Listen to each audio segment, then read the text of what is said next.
Só que o que acontece? Nós estamos lutando aqui contra o tempo, como se fosse uma bomba relógio. Sabemos que no ano que vem, em junho e julho, vai ter o outro halving, que é da recompensa de mineração, que vai atrair as pessoas por comprar Bitcoin naquele período ali. E aí nós temos uma projeção, né? Que é o seguinte: eu acredito que o período pré-bull market vai ser entre abril a julho, vai ser o período do ciclo de mercado que se chama descrença, que é o disbelief. Então, o que eu acredito? Bull market, junho e julho do ano que vem, 2024, vai começar o bull market mesmo. Bull market mesmo em junho e julho do ano que vem. O pré-bull market, ou a fase de descrença, são 3 meses em que o mercado vai lateralizar com leves altas e vai começar a ganhar mercado aos poucos. E a fase final da queda, esse período agora que a gente está vivendo, chegando até os patamares aí dos 20 mil dólares, 19.200. E por que é variável? Porque à medida que vai passando o tempo, pessoal, a média de 300 ela vai ganhando mais novas semanas, certo? Então a média de 200 que ela estava aqui, a média de 300 ela vai estar bem mais projetada para frente. Ela vai estar projetada para frente lá por 20 mil. Então, se o mercado tiver o comportamento de quedas graduais ao longo do tempo, as altcoins vão derreter com um pouquinho mais de força, enquanto que o Bitcoin e o Ethereum vão derreter um pouquinho mais vagarosamente. Tá? Então, os 12K, apesar da zoeira, né, ele provavelmente não vai acontecer mesmo. Por quê? Porque se a gente for só acompanhar as linhas e as projeções e as médias, a média de 400 semanas é a média hoje mais importante do Bitcoin. Não é mais a média 200, é a média 400. Tá? 400 semanas é a média mais importante para encontrar o fundo do Bitcoin. Beleza? E provavelmente essa vai ser o fundo BTC, então vai ser exatamente esta média que está em hoje 19.200, mas à medida que vai passando o tempo é provável que ela chegue em 20.800 até o final do ano, né? Ela chega em 20.800. E quando é que vai fechar o ciclo, né? O ciclo mesmo, ele começa a sair da depressão máxima, ele vai sair da depressão máxima e na entrada do pré-bull market ali em meados de janeiro, né, que seria o primeiro semestre do ano que vem. Ali que ele vai fazer, digamos, um movimento de fazer a reversão, tá? De longo prazo. Então ele chega caindo devagarinho, aos pouquinhos, derretendo bem na maciota, e aqui ele começa a trazer o movimento pré-bull market, tá? E aí aqui que vai ser, nessa linha aqui que vai ser a entrada do bull market, tá? Então, baseado nessa linha aqui, ó, de 45 graus, nesse cruzamento aqui, a gente tem o período que vai finalizar a fase do bear market, o mercado urso, vai acabar aqui. E nós vamos ter a fase do início, o pré-bull, né, que seria, na minha opinião, de abril a julho do ano que vem, e depois, junho e julho do ano que vem, o bull market em si começa de fato. E aí, pegando essa projeção, a gente chega mais ou menos, né, extensão de Fibo. Eu pego aqui, ó, a extensão de Fibo, jogo ela para cá. Então a gente vai saber mais ou menos onde é que vai ser o topo do Bitcoin, tá? Então o topo do Bitcoin vai ser realmente aí entre 120 mil dólares e 150 mil dólares, tá? Na minha opinião, o principal vai ser 120 mil dólares, né? Onde é que eu pensaria em realizar no próximo bull market? 120 mil dólares por unidade. 121 mil dólares por unidade é a projeção que eu acredito que o preço vai atingir. Só que como eu estou fazendo baseado em um desenho e uma projeção que ainda não aconteceu, eu tenho que ainda esperar esse movimento fechar, mostrar sinais de reversão semanal e aí começar realmente a pegar o bull market. Então a gente tem desse período aqui até essa linha verde aqui, ó, esse período até esse período aqui, ó, para comprar barato, depois nunca mais, tá? E nós já estamos na fase do Golden Pocket, que seria a interseção de vários conhecimentos de traders clássicos, né? Onde você pega vários traders clássicos aí e você pega e marca com Fibo de longo prazo os movimentos, você vai ver que nós já estamos que nós vamos entrar já estamos nessa fase da depressão, né? Desde julho, no caso do Ethereum e do Bitcoin, no caso das altcoins em final de abril. E agora é a fase onde vai ser construído o fundo verdadeiro do BTC, a última parte, o último fundo do Bitcoin. e depois nunca mais a gente vai ver o Bitcoin a esses preços, pelo menos provavelmente nessa vida não mais, tá? Então provavelmente vocês nunca mais verão Bitcoin a 19 mil dólares, 20 mil dólares, nunca mais, tá? Por quê?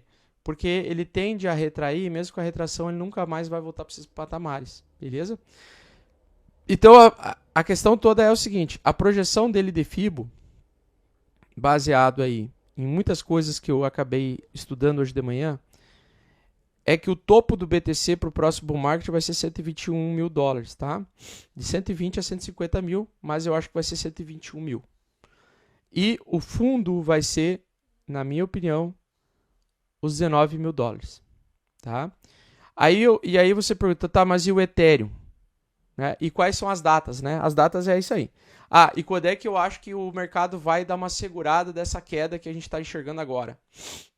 Então, olha só, lá entrou tendência de baixa semanal, certo? Onde é que eu acho que vai ter o pullback, pessoal? Onde é que eu acho que vai ter o pullback? Então, o pullback provavelmente vai acontecer dia 8 de outubro. Tá? Então, 8 ou 9 de outubro, por aí. 8 de outubro é a data do pullback de alta, que vai durar até meados de novembro.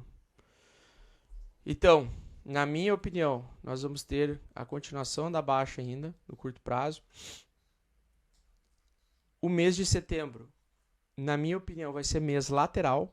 Vai ser um mês que vai ter primeiro uma baixa, vai começar caindo e vai fechar o mês com uma leve alta, ou seja, um mês lateral. E outubro, o mercado vai dar uma respirada de alta até meados de novembro, onde ele tende a derreter mais forte e a gente finalmente vai testar os 19 mil dólares, tá? No curto prazo, eu acredito que o Bitcoin vai atingir os 24 mil dólares ainda essa semana ou na semana que vem, tá? Então, essa semana, 24 mil dólares é meu alvo para Bitcoin. Ele faz o respiro, ele começa a lateralizar, faz o respiro lá por outubro. No final de outubro, ele pode chegar em novembro e começar a cair de fato e entregar os 20 mil dólares ou os 19 mil dólares, que seria o fundo verdadeiro do Bitcoin, tá? Nesse ponto, eu não acredito mais que vai continuar caindo tanto, tá? Então, ou que não vai mais cair, a menos que aconteça uma bolha de... Porque assim, as bolhas já explodiram, tá? A bolha dos NFTs já foi pro saco.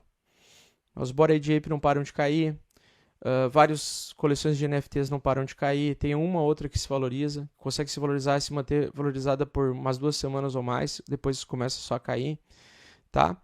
E aí tem um detalhe, se vocês prestarem atenção, as altcoins, elas chegaram no seu limite de queda, na sua fase de depressão, 3 meses antes do Bitcoin.